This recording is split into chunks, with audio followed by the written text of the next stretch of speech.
ఇవాళ మనం చేయబోయే రెసిపీ అరటికాయ పెసరపప్పు అండి. బాడీకి చాలా చలవండి. పప్పు తీసుకొని పప్పు మొత్తం నీట్‌గా వాష్ చేసుకొని కుక్కర్‌లో యాడ్ చేసుకోండండి. యాడ్ చేసుకొని కొంచెం వాటర్ వేసుకొని పక్కన పెట్టుకోండి. ఒక బౌల్ తీసుకొని బౌల్‌లో కొంచెం ఉప్పు యాడ్ చేసుకోండి. పీలర్ తీసుకొని పైన మొత్తం తీసేసుకోండి. మనం సాల్ట్ వేసిన బౌల్‌లోనే ఉంచుకోండి కాసేపు. సాల్ట్ అనేది ఎందుకు వేస్తామంటే కట్ చేసి అలాగే పెట్టుకుంటే కలర్ చేంజ్ అవుతుందండి. సాల్ట్ వాటర్‌లో యాడ్ చేసుకుంటాం. కుక్కర్‌లో పెట్టేసుకొని 4 విజిల్స్ వచ్చే వరకు ఉంచుకోవాలి. నెక్స్ట్ ప్యాన్ పెట్టుకొని ఆయిల్ హీట్ అయ్యాక ఆవాలు, జీలకర్ర, మనం కట్ చేసి పెట్టుకున్న ఆనియన్ మిక్స్ చేసుకోండి మొత్తం. నెక్స్ట్ మనం దంచి పెట్టుకున్న వెల్లుల్లి యాడ్ చేసుకోండి. వెల్లుల్లి యాడ్ చేసుకున్న తర్వాత ఎండుమిర్చి కూడా ఒక 4 యాడ్ చేసుకోండి.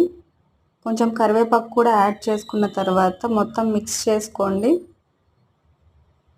సిమ్లో పెట్టుకొనే చేసుకోండి, లేదంటే మాడిపోతుంది.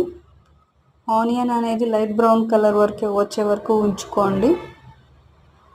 సిమ్లో పెట్టుకొనే చేసుకోవాలండి మనము.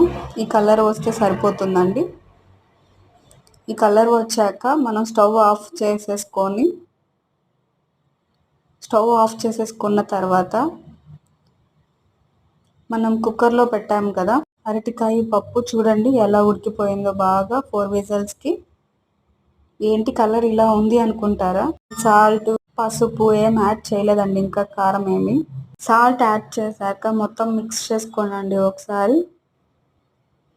మొత్తం నీట్గా మిక్స్ చేసేసుకొని మిక్స్ చేసుకున్న తర్వాత మొత్తం స్టవ్ ఆన్ చేసుకొని స్టవ్ మీద పెట్టేసుకొని మనం వేసుకున్న పోపు యాడ్ చేసుకోండి.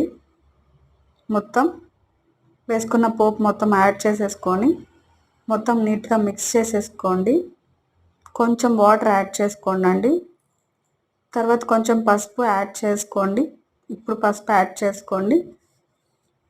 పసుపు కుక్కర్లో వేసేటప్పుడే వేస్తే పప్పు అనేది కొంచెం తొందరగా ఉడకదు అనేసి నేను ఇప్పుడు యాడ్ చేస్తున్నానండి పసుపు అనేది. మొత్తం మిక్స్ చేసేసుకోండి. ఇప్పుడు కలర్ బాగుందండి. కలరు బాగుంటుంది, టేస్ట్ బాగుంటుందండి. అలా చలవండి. కొంచెం ఇంగువ కూడా యాడ్ చేసుకోండి, నేను చూపించడం మర్చిపోయాను. ఏ పప్పులో అయినా కానీ ఇంగువ యాడ్ చేసుకుంటే టేస్ట్ బాగుంటుందండి. ఒక బౌల్ తీసుకొని ఆ బౌల్లో యాడ్ చేసేసుకోండి. చాలా మందికి సమ్మర్లో బాడీ డీహైడ్రేట్ అయిపోతూ ఉంటుంది కదా, అలాంటి వాళ్ళకి ఈ రెసిపీ చాలా యూజ్ అవుతుందండి. చాలా అంటే చాలా చలవండి. మా ఇంట్లో అయితే వీక్లీ వన్స్ ఉంటుందండి. పెసరపప్పు ఖచ్చితంగా చేస్తానండి. అంతే అండి ఇవాళటి రెసిపీ. చాలా హెల్దీ అండ్ టేస్టీ.